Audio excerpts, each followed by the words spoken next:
también vamos a aprender a usar los conceptos de estos autores que vamos a trabajar hoy, que son Paulo Freire, Mario Kaplan y Jesús Martín Barbero. Vamos a usar una noticia de un caso real que sucedió en Avellaneda. Lo vimos un par de días, después desapareció la noticia de los medios grandes, siempre hablamos. Seguramente algún medio comunitario siguió el caso, pero la verdad es que después no lo volvimos a escuchar ni en radio, ni en televisión, ni a leerlo en los diarios que son más tradicionales acá en Argentina.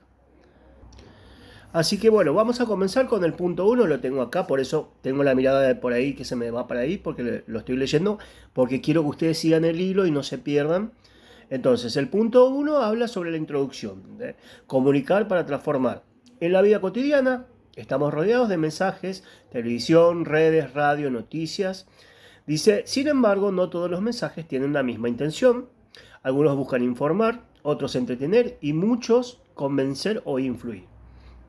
Entonces, la comunicación comunitaria y popular nace como una forma de resistir a la concentración mediática y de dar voz a los sectores que no suelen ser escuchados. La concentración mediática, para los que por ahí le está haciendo ruido y no logran entender qué es, le decimos concentración mediática a la empresa o a la gente que por ahí tiene como medio de trabajo, ¿no? Un medio de comunicación. Por ejemplo, Marquitos Carvalho es el dueño de la radio FM de Los Tronquitos. Después, Marquitos Carvalho se compra el diario de Los Tronquitos. Y después se compra el canal de televisión de Los Tronquitos. Entonces, lo que yo estoy haciendo es concentrar medios de comunicación. A eso le decimos concentración mediática. Ejemplo, el holding de Radio Mitre, TN, después el diario que tiene, no recuerdo el nombre. Bueno, todo el dueño de esa cadena tiene una concentración mediática, tienen no sé cuántas radios, tienen no sé cuántos, Clarín, el diario. Entonces, toda empresa que concentra un medio de comunicación, ya sea radio, televisión, diario, páginas web, lo que hace es justamente tener una bajada de línea para cada noticia o la misma bajada de línea en todas las noticias. ¿A qué vamos con eso? En que es fácil de influir en la gente. Recuerden lo que dice Chomsky. Cuando un medio de comunicación está contando algo es porque tiene un interés. Él asegura eso. Así que bueno, lo mismo pasa cuando hay una concentración mediática. Seguramente la noticia, que por ahí es de nuestro interés, no se va a contar de la forma en que nosotros queremos o sabemos que sucedió el hecho. Que es el caso de esta noticia que vamos a ver en la clase de hoy, que ya lo tienen ustedes y pueden ir mirando y leyendo. Entonces, teniendo más claro lo que es una concentración mediática, estos grandes medios de comunicación, ejemplo, La Nación, TN, Canal 13, Telefe, todos esos canales medios de comunicaciones que son grandes, que nosotros tenemos como referencia al momento de informarnos. Entonces, como oposición y como resistencia, como dice el texto acá, nacen los medios de comunicación que son comunitarios. Y que ellos no se miden por la cantidad de audiencia, sino se miden por la capacidad que tienen para dialogar en este juego mediático que se promueve a raíz de una noticia o un hecho, ¿no? Por ejemplo, en la noticia que nosotros tenemos como ejemplo, verán que es sobre la contaminación de un río, que salió en las noticias, yo creo que seguramente ustedes habrán visto, pero desapareció en menos de 3 días. Y seguramente los medios de comunicación que son del barrio comunitario, por eso le decimos, acuérdense que todo lo que es comunión tiene que ver con la comunicación. Recuerden que en el primer día de clases definimos lo que es comunicación y de dónde viene. Entonces, perdón, estoy un poco congestionado, el clima me tiene un poquito mal. Entonces, lo que dice es que estos medios de comunicación comunitario son una forma de resistir a todo lo que tiene que ver con los medios de comunicaciones grandes que siempre estamos acostumbrados a ver. ¿Por qué son importantes los medios de comunicación que que son comunitarios y del barrio? Porque siempre va a tener que ver conmigo, con nosotros, del lugar donde nosotros vivimos. La gente que tiene más o menos mi edad va a saber que un tiempo atrás nosotros teníamos en cada barrio una revistita, que era así chiquitita, y se repartía gratuita, de manera gratuita en cada casa. Vos a veces te levantabas y la revistita estaba bajo tu puerta y era la publicidad de todos los negocios que eran del barrio. Carnicería, fotocopiadora, librería, peluquería, lo que ustedes querían. Y cada persona sabía que en su barrio había un negocio de tal cosa. Entonces, eso es un medio de comunicación que ayudaba e informaba a los que vivían en el lugar. Entonces, para que tengan una referencia de qué es un medio de comunicación comunitario y cómo se puede trabajar. Esa revistita se trabajaba de esa forma. También verán o se acordarán que en una época en los subtes y en los trenes se repartían unos diarios que eran gratuitos. Generalmente la mayoría de esos diarios eran de algún sindicato, queriendo contar alguna noticia o algo puntual que no se está contando en los medios. ¿Por qué es importante esto? Porque si yo, Marquisto Carvalho, de vuelta, vivo en Asunción del Paraguay y estoy pensando en venir a Buenos Aires y veo las noticias de los canales grandes y me venden que el país o la ciudad es súper insegura y que no se puede caminar y que vos vas a un kiosco y te van a estafar, yo voy a tener un miedo y no voy a querer venir. Y sin embargo, nosotros que vivimos acá, seguramente decimos, pero no es tanto así. O viceversa, te pueden contar que el país es Suiza y nosotros sabemos que no podemos estar más de 10 minutos en una parada de colectivo porque estamos con miedo a que nos roben. Es una pena contarlo así en una clase, ¿no? Pero bueno, es la realidad. No estoy mintiendo. Entonces, por eso es importante. Porque nosotros vamos a conocer una noticia, pero los grandes medios nos van a querer manipular de cómo ver la noticia y de qué manera pensar esa noticia. Si yo tengo un medio de comunicación en mi barrio y alguna novedad que ocurrió y sale en los medios grandes, yo que vivo cerca, yo voy a saber realmente cuál fue la verdad. Y los medios de comunicación van a intentar llegar o acercarse a esa verdad.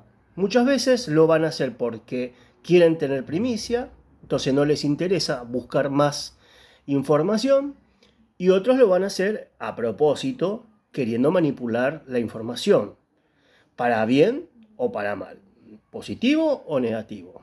Eso recuerden que nos lleva a Stuart Hall, que ya lo trabajamos. Así que bueno, seguimos en el punto 2. Bueno, en el punto 2 tenemos a Freire, ¿no? A Paulo Freire, que tiene como título Comunicar para liberar. Dice, ¿quién fue? Él fue un educador brasileño, un docente, y dice, uno de los pensadores más influyentes de América Latina, es verdad.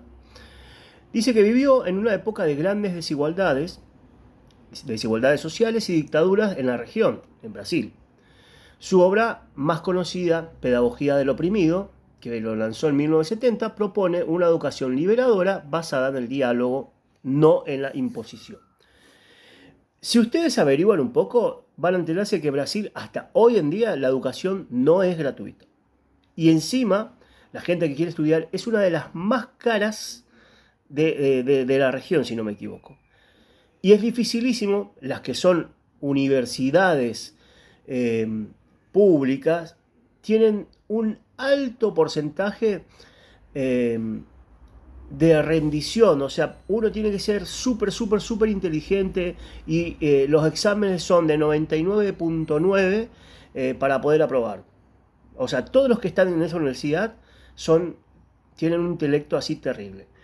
Entonces, la gente que no puede entrar y que quiere estudiar, ¿qué hace? Tiene que pagar. Todas las universidades que son privadas son carísimas. Eso averígüenlo. Entonces, sigamos. Dice, nadie educa a nadie, nadie se educa solo, los hombres se educan entre sí, mediatizados por el mundo. Eso nos lleva un poco a la primera clase de cultura. ¿Se acuerdan cuando habíamos hablado de que muchas tradiciones y costumbres solamente se pasan de generación en generación, de familia en familia y de boca en boca, ¿no? O sea, hay cosas que por ahí sí o sí el hombre tiene que enseñar al otro para que pueda progresar y mantenerse esa tradición. Y él defiende esa idea de que educar solamente se educan los hombres entre sí. Después, Freire creía que la comunicación debía ser horizontal,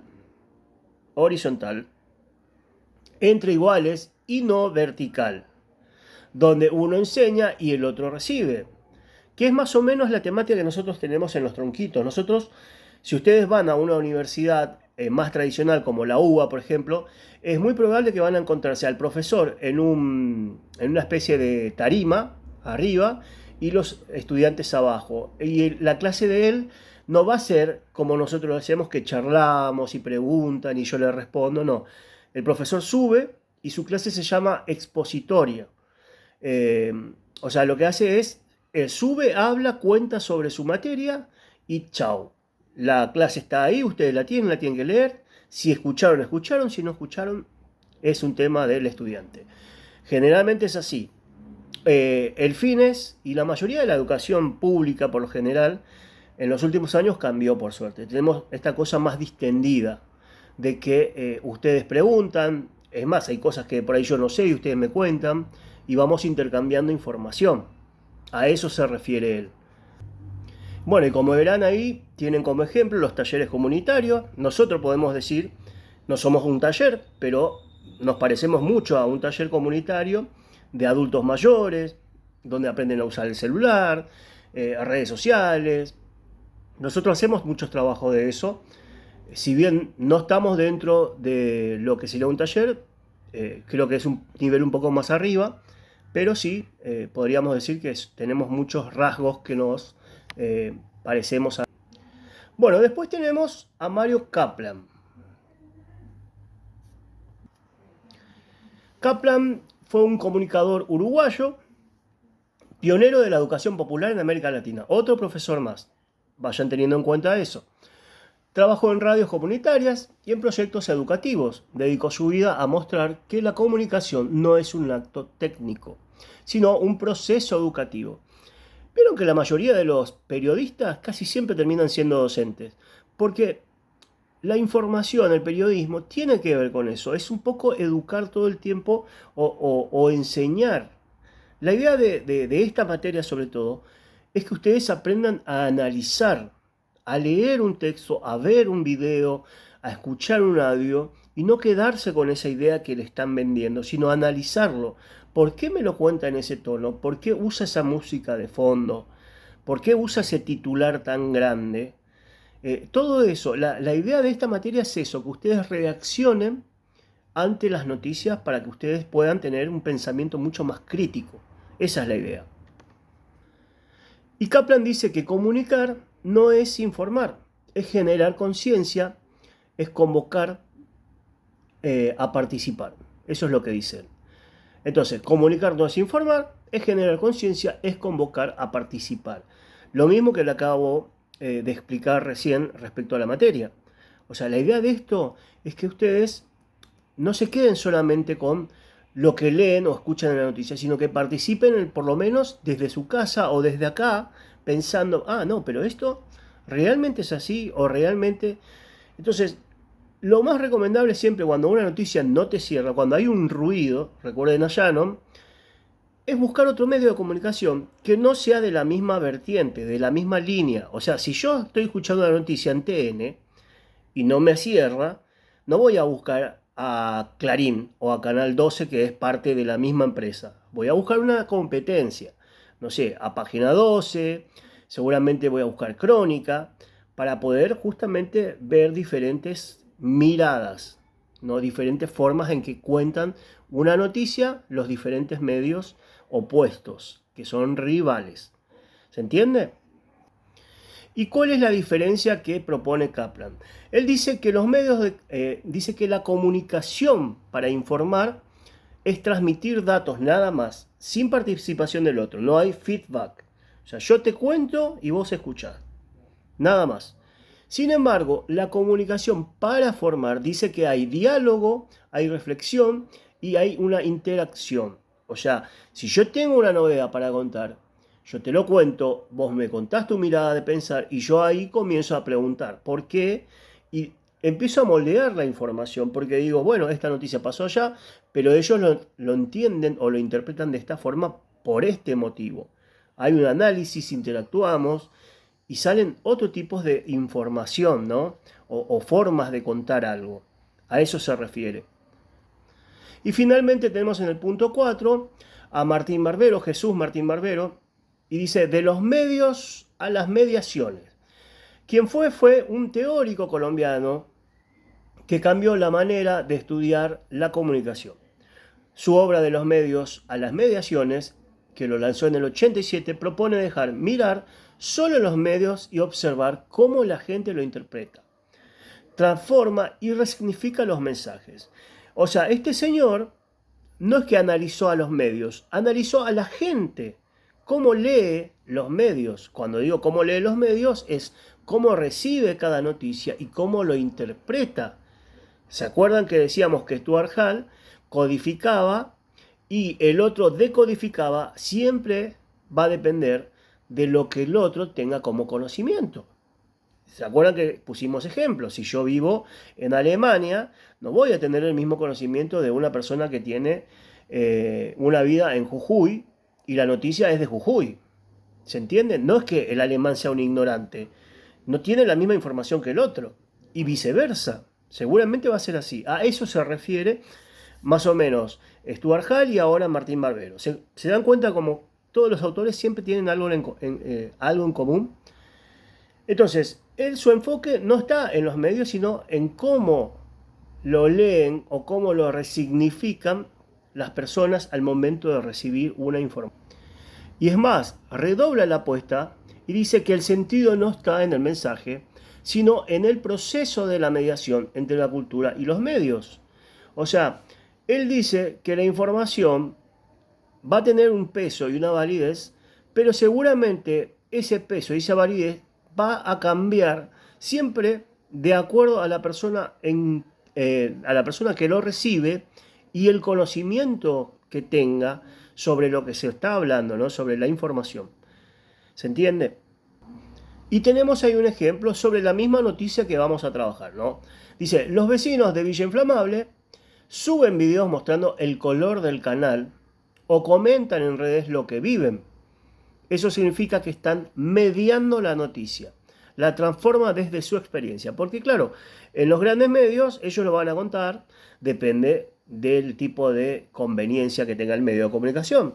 Pero los que realmente tienen un conocimiento diferente son los vecinos que viven alrededor. Y ellos obviamente van a recibir la noticia y la van a interpretar como algo positivo o negativo, ya que viven ahí. Y van a decir, no, pero este está mintiendo, o este está diciendo la verdad, o este no sabe, está dando una información a medias. Por eso siempre va a depender de la información que uno tenga o que uno conozca, ¿no? Y bueno, en el punto 5 es un trabajo que deberíamos de ir comenzando a hacer, ¿no? Está el análisis del caso, contaminación en Avellaneda, un canal de Argentina cambia de color y alarma a todos los vecinos. Un olor ácido que nos enferma hasta la garganta. Ese es el título. Ya se dan cuenta por qué el título no te deja dudas. O sea, un canal de Argentina está hablando de manera ya así, para gente de afuera. No está hablando para los de acá. Porque si no va a decir un canal en Avellaneda, en Sarandí específicamente. Sin embargo, cuando ya pone un canal de Argentina, es porque le está hablando a los demás países, a los demás alrededor del mundo. Analicen siempre los títulos, tengan en cuenta.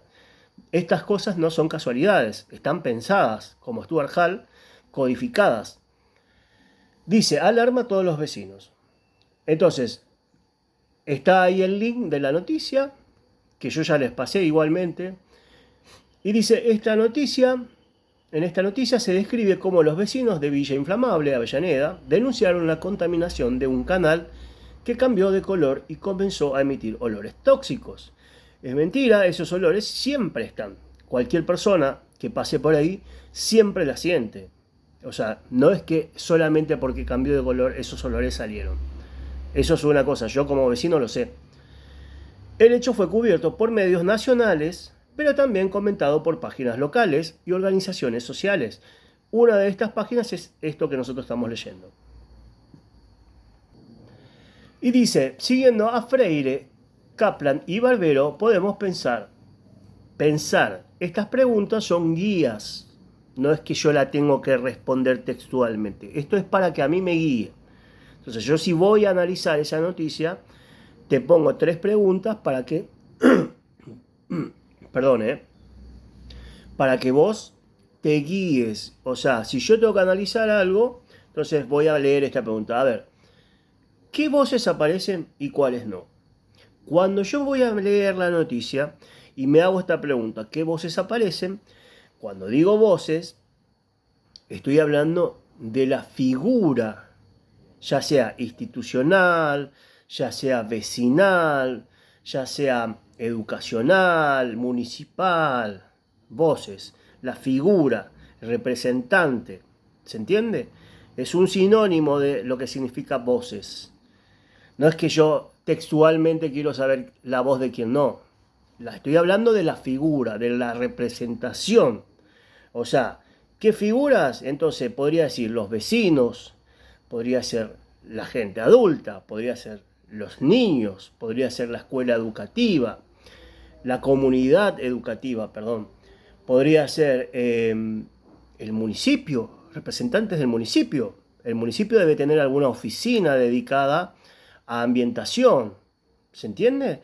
O a recursos que tengan que ver con mantener la parte ecológica. Siempre hay algún representante. Entonces, en las noticias, lo que tenemos que saber es quiénes son estos, quiénes salen. ¿Sale el intendente a hablar? ¿Salen los medios de comunicación? ¿Hay algún medio de comunicación local? ¿Hay algún vecino, alguna agrupación de estas políticas que siempre están, que sale a defenderlo?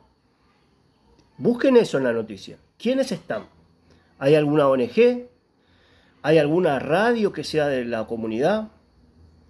Y después, ¿cuáles son los que no salen? O sea, primero voy a saber quiénes son los que salen y después quiénes son los que no salen y que también sabemos que deberían de estar. Si yo veo un río contaminado, ¿quién es la persona que me tiene que venir a dar una explicación? Yo como vecino. Piensen, ¿quién es la persona encargada del municipio que me tiene que rendir explicaciones por qué está pasando eso en mi barrio? ¿Esa persona está ahí? ¿No está? ¿Quién debería estar? ¿Por qué no está? Piensen eso, analicen eso. La segunda pregunta te ayuda a entender quiénes tienen el poder de decir la verdad. El poder de decir la verdad. ¿Quiénes? ¿Dónde lo leemos esto? ¿Cómo nos enteramos? A través de los medios de comunicación. Ellos tienen el poder de decir la verdad, pero no solamente ellos. Ellos tal vez son los más presionados para que digan la verdad. Pero también tenemos al municipio, tenemos a las ONG que trabajan a favor siempre de la ambientación. Siempre hay, en todas las ciudades siempre hay alguna organización en base a eso. Averigüen si hay alguna, si figura en la noticia, si dicen algo al respecto, si no dicen. Y bueno, ¿por qué deberían? Siempre recuerden por qué. ¿Quiénes tienen el poder de decir la verdad? ¿Por qué tiene el poder de decir la verdad? Si yo digo, los medios de comunicación tienen el poder de decir la verdad, ¿pero por qué? Contame por qué. ¿Qué pasaría si los propios vecinos narran la noticia? ¿Qué pasaría? ¿Sería la misma noticia? Si mi familia vive a 100 metros del arroyo que estaba contaminado. Si ustedes van y le preguntan a mi familia, seguramente no les va a dar la misma versión que sale en las noticias. Va a haber mucha más información seguramente, que los medios de comunicación tal vez no lo van a contar. Entonces, punto 6. Ejercicio en clase. Lean la noticia completa, eso ya les dije, el enlace, formen grupos, no porque hoy trabajamos individual, así que no hay grupos. No quiero después que pero no eran grupos, no, es individual. Cada grupo elegirá una mirada diferente. Cada persona, cada estudiante elegirá una mirada diferente. Un medio puede ser corporativo. Cuando digo corporativo, estoy hablando de una empresa de medios de comunicación. Entiéndase TN, Clarín. Le estoy dando ejemplos. Un medio político. ¿Qué es un medio político? Puede ser una revista sindical, puede ser una de estas revistas que son de militantes, como la agrupación de la Cámpora, alguna agrupación del sur, ¿se entiende? Esos son medios de comunicación política. Siempre tienen revistas o alguna página, alguna plataforma donde suben contenido, siempre dirigida al interés político. Después, medios ambientales, ¿no? ONG. A ver, un ejemplo es esta ONG que es Greenpeace, que trabaja solamente por temas ambientales. Eso es un ejemplo. Siempre en toda la zona hay uno. Así que ustedes pueden elegir. Tienen que elegir uno. Y después un medio de comunicación popular. Esto es un ejercicio. ¿A qué voy? Lo pueden hacer como medio, como un borrador, para tenerlo, como ayuda, para poder hacer la tarea domiciliaria, que es la tarea número 7. Esa es la que tienen que entregar. Bueno, en el trabajo 6, dice, en el análisis, las preguntas que siguen ahí, dice, analicen qué partes destacarían, qué cambiarían o agregarían, o qué intereses, valores aparecen detrás del discurso. Son 3 preguntas más que les sirve para guía. No es para que ustedes me respondan textual. Es para que les sirva de guía, repito. Porque ya veo, después me mandan todas las preguntas así, con respuesta, como si fuese que yo les pedí eso. Esto es una guía. No les estoy pidiendo la respuesta. Vuelvo. La 7. La tarea. Finalmente, en esta tarea, la consigna dice, a partir del análisis realizado en clase, cada persona deberá elaborar un podcast. ¿Saben lo que es un podcast? Es como hacer radio, pero lo haces en un audio. Yo digo en un audio porque van a trabajar ustedes y lo pueden hacer tranquilamente como un audio de WhatsApp, lo graban y pum, me lo mandan. Ya depende de ustedes. Si ustedes quieren hacerlo como un podcast interesante y de verdad, le pueden poner música de fondo. Ustedes eligen. Como siempre les digo, el cielo es el límite. Entonces, tiene que tener entre 1 minuto y 2 minutos. 3 como mucho. ¿Está? No hay problema. Creo que 3 le puse en la consigna. Porque en el texto PDF dice 2, pero hasta 3 le puedo. Hagamos un negocio. Dice, en este audio deberán reinterpretar la noticia de Avellaneda, la que leímos, desde la mirada elegida. Ustedes van a posicionarse, no, mentira. Acá no van a elegir una mirada, van a elegir una mirada comunitaria. En la consigna, en el Classroom, van a ver que dice comunitaria. Así que lo van a contar como si fuesen un medio comunitario. Un medio comunitario que es un medio que trabaja en una forma de comunidad. Somos los vecinos que dijimos, bueno, vamos a hacer una revista del barrio. Bueno, como vecinos, ustedes me van a reinterpretar la noticia de Avellaneda. Entonces, ¿va a ser la misma? ¿Por qué va a ser diferente? Todo eso me van a ir analizando. Después, dice, en este audio deben reinterpretar la noticia, ya lo dije, desde la mirada elegida, que es la comunitaria. No quiero preguntas después, profe, estoy diciendo comunitaria. Aplicando las ideas de Paulo Freire, Mario Kaplan y Jesús Martín Barbero. Cuando decimos aplicando las ideas, significa que voy a mirar, dice Paulo Freire, ¿qué decía del medio de comunicación comunitario? Paulo Freire decía que los seres humanos entre sí nos educamos. Entonces, reinterpretando eso, podemos decir, los vecinos entre sí nos ayudamos a informarnos. O sea, si yo te estoy contando lo que sucede en Avellaneda, porque soy vecino y vivís ahí a 15 cuadras del riachuelo, seguramente lo que yo te cuente te sirve más. O sea, nos educamos entre nosotros. tómenlo desde ese lado si quieren. Yo les tiro para que tengan un ejemplo nada más. Obviamente hay un montón de posibilidades ahí que pueden usar. Después, Mario Kaplan, Jesús Barbero, eso ya ustedes lo van a ver. Después, el podcast debe incluir una breve introducción. Recuerden que no es que ustedes van a arrancar el audio diciendo el río de Avellaneda estaba rojo, no sé. No. La introducción. ¿Cómo hago la introducción? Bueno, en este podcast vamos a hablar sobre la contaminación del río de Avellaneda, que sucedió en tal fecha, que se tocó en tal medio, cosas que se contaron, cosas que no. Le hace una introducción. Entonces, narración de los hechos, me van a contar exactamente lo que sucede desde la mirada del medio de comunicación comunitario. Puede incluir testimonios, efectos de sonido o música, cosa que yo les dije, si quieren. Si no, cuando yo digo testimonio, no hace falta que yo vaya a buscar, porque estamos haciendo un trabajo educativo, o sea, esto es un trabajo escolar. O sea, si yo quiero, la pongo a alguna compañera de fines, haciendo como si fuese que una vecina y dando su testimonio. Y yo la grabo y bueno, lo voy usando. Le doy ideas. Y después una reflexión final, explicando cómo su versión intenta educar, sensibilizar o dar voz a un grupo social. ¿Está? Porque este problema no se resolvió después. Sigue igual. Yo les puedo apostar, si ustedes quieren un día, pásense por esa zona y van a ver que siempre hay un olor terrible. O sea, nunca se le dio solución a los vecinos. Entonces, hagan una reflexión dentro de su audio, de su podcast. Así que nada más, es larguito la clase, pero espero que entiendan.